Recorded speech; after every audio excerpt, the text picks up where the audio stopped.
د ګلزار احساس صاحب یو څو کرښې راسره دي، غواړم چې ستاسو درانه حضور ته یې کښېږدم.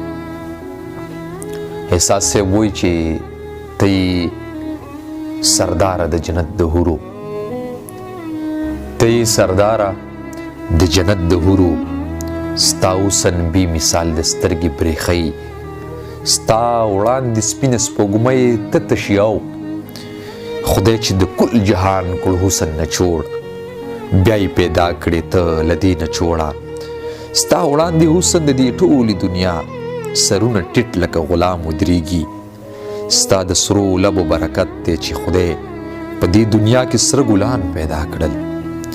ستا د غاښونو برکت دی چې خدای دلته ګوهر غوندې موتیان پیدا کړل، او ستا د خولې نه خوشبويي جوړیږي، ستا پر راتلو پیزا وږمه وږمه شي، ستا د ښایست له برکت په ګلزار دغه بې خونده دنیا ښه لګیږي، ځکه چې ټول حسن په تا تمام دی، ته یې سردار د جنت د حورو، ته یې سردار د جنت د حورو.